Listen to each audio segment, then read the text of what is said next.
자, 우리 다음으로 한번 넘어가 볼게요. 결정장애 극복법을 알려주세요. 물건 하나 살 때 결정하지 못해서 엄청 고민하다가 결국에 이상한 거 사요 이랬는데, 사실은 저도 좀 결정장애가 있어요. 이게 조금 완벽주의를 추구하는 사람들한테 잘 나타나는 증상이기도 한데요. 왜냐면 이것도 괜찮을 것 같고 저것도 괜찮을 것 같고, 근데 막상 이거를 사면 또 요런 부분이 안 좋을 것 같아. 근데 또 저거를 한다고 해서 요 부분이 커버가 되지는 않을 것 같아. 이거 어떡하지? 막 고민을 해요. 결국에는 그러고 못 사. 그리고 더 웃긴 거 그래서 내가 결정을 못 해가지고 남한테 야 어떤 게 좋냐? 라고 하는데 얘가 야 이거 괜찮지 않냐? 그러면 그것도 또 동의를 못해. 이미 내 안에 뭔가가 답정너가 되어 있어. 하지만 그 답이 뭔지는 모르지만 남이 얘기를 해줬다고 해서 그거를 또 인정을 하고 그래 괜찮다라고 인정도 잘 못해요. 어때요 여러분들? 공감하지 않아요? 자, 이 결정장애를 극복하는 방법이 두 가지가 있습니다. 하나는 뭐냐면요, 결정장애를 극복하는 방법은 돈을 많이 버는 거예요. 돈을 엄청나게 많이 벌어서 그냥 막 고민이 자꾸 된다, 다 사는 거예요. 돈을 많이 벌면 결정장애를 극복할 수 있습니다.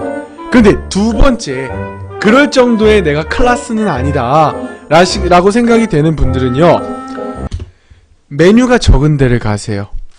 그리고 항상 처음 보는 걸로 가세요.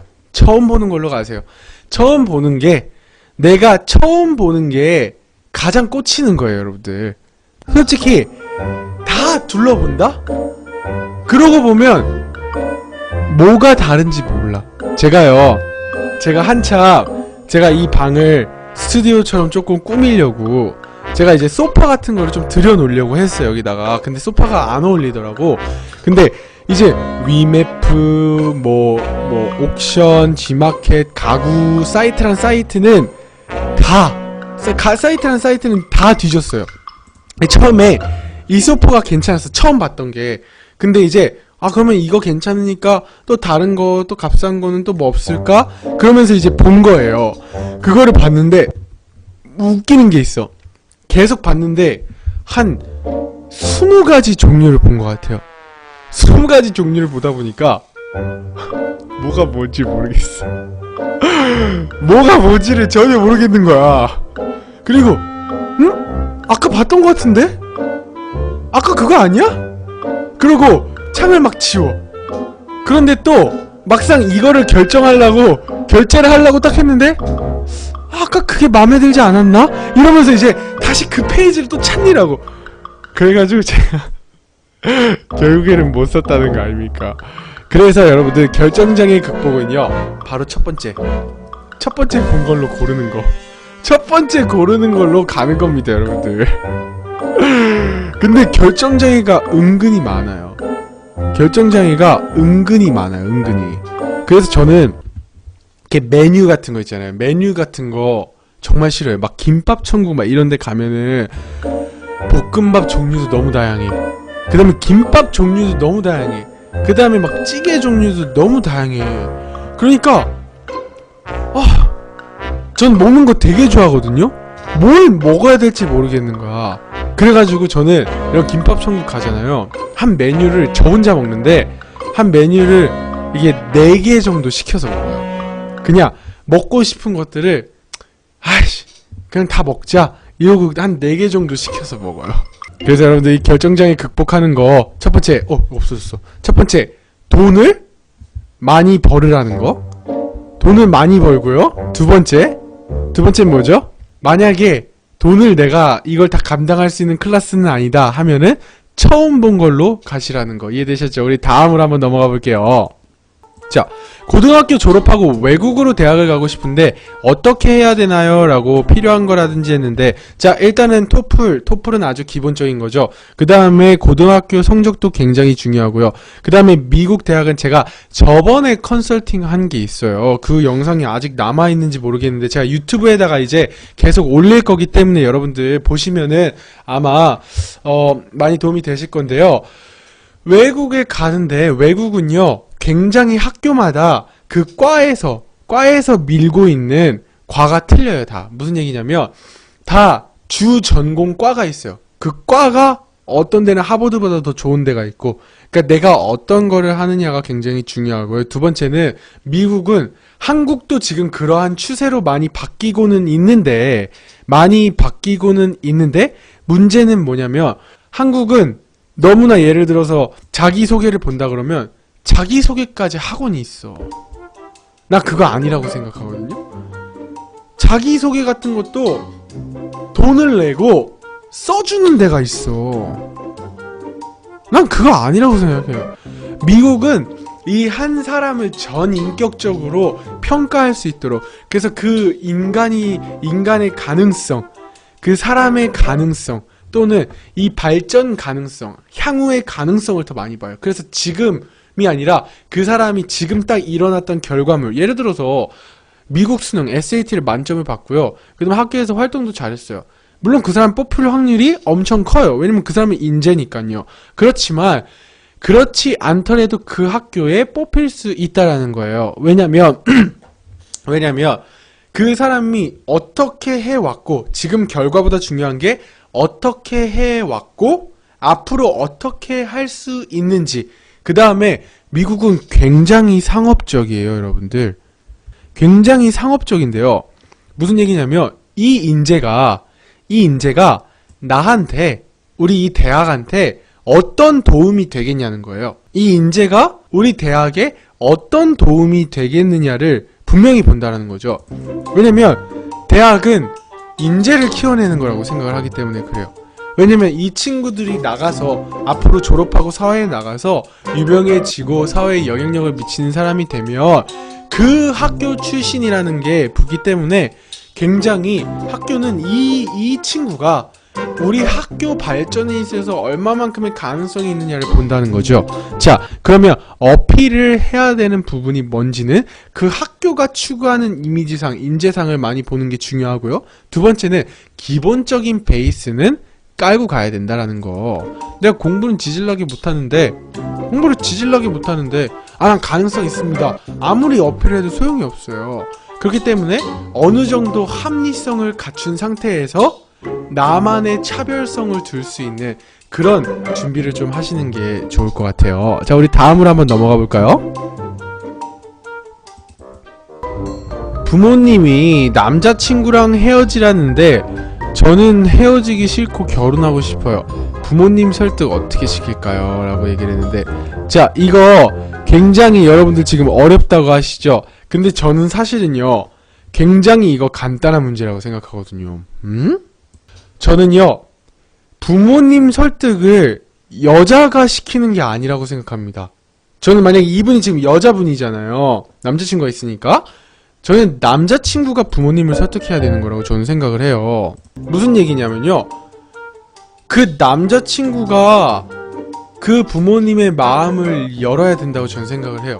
왜냐면 지금 버퍼링님이 네가 결혼하는 거지 엄마가 결혼하는 것이 아니다 이렇게 얘기를 했지만 그거는 현실적인 조언은 아니에요. 사실은 여러분들 생각해봐요. 결혼이란 거는 우리 둘만 하는 게 아니라 가족과 가족이 만나는 건데요.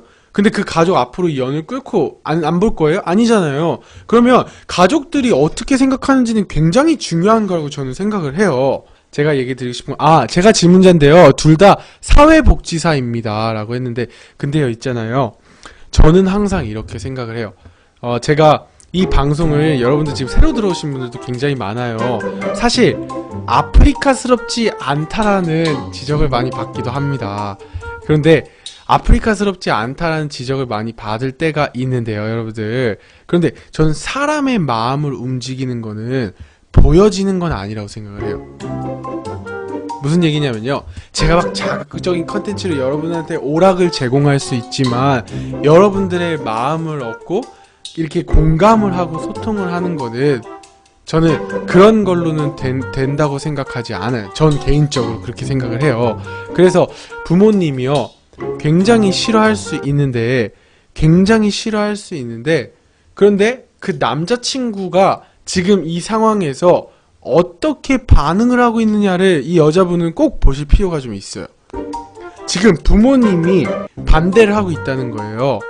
이때 이 남자가 진국인지 아닌지를 볼 수 있는 기회라니까요. 지금 남자가 어떻게 나오냐가 중요해요. 예를 들어서 우리 부모님이 자꾸만 반대를 해 이렇게 얘기를 했어요. 그런데 남자가 그래 부모님은 부모님은 왜 반대를 하고 그러시냐 이렇게도 얘기할 수 있지만 그래? 야 부모님 한번 다시 만나자. 야 부모님 한번 다시 만나자. 야 부모님 또 만나자. 야 부모님 또 만나자.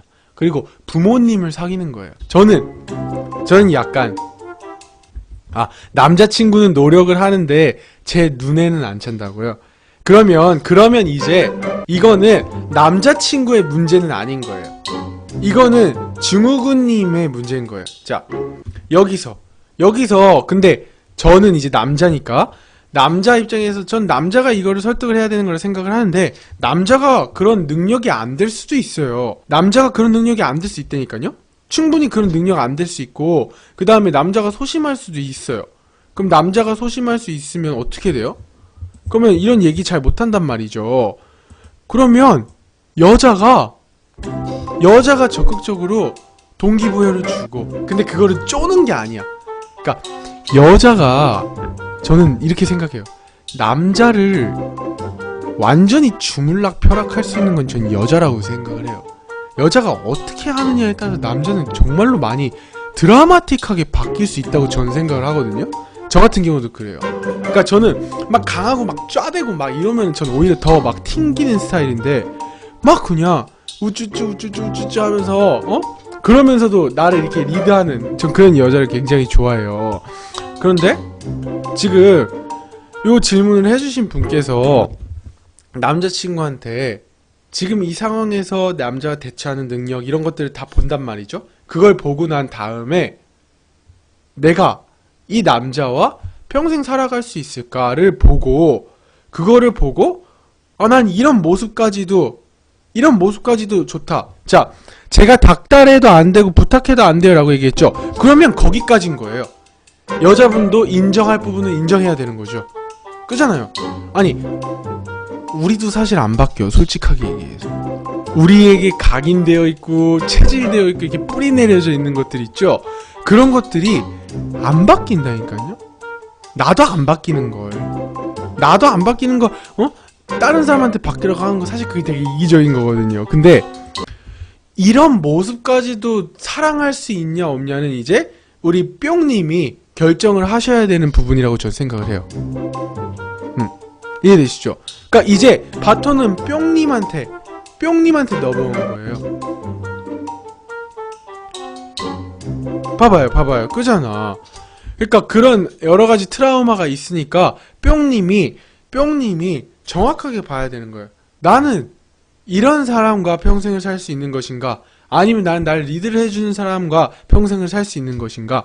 이런 것들을 잘 보셔야 되는 거죠. 그런데 지금은 저는 부모님 설득은 그 다음인 것 같은데요? 그러니까 이게 부모님이라는 상황이 닥치긴 했는데 사실은 부모님보다 그 두 분 관계에 있어서 두 분 관계가 정말 길게 유지되기 위해서 지금 굉장히 많은 것들을 조율하고 그 다음에 한번 살펴봐야 되는 그런 기회라고 저는 생각을 해요. 일단은 여기까지 얘기를 한번 해보도록 하겠습니다. 답이 됐는지 모르겠지만 항상 제가 할 수 있는 조언의 수준 정도로만 제가 답을 드릴 수가 있을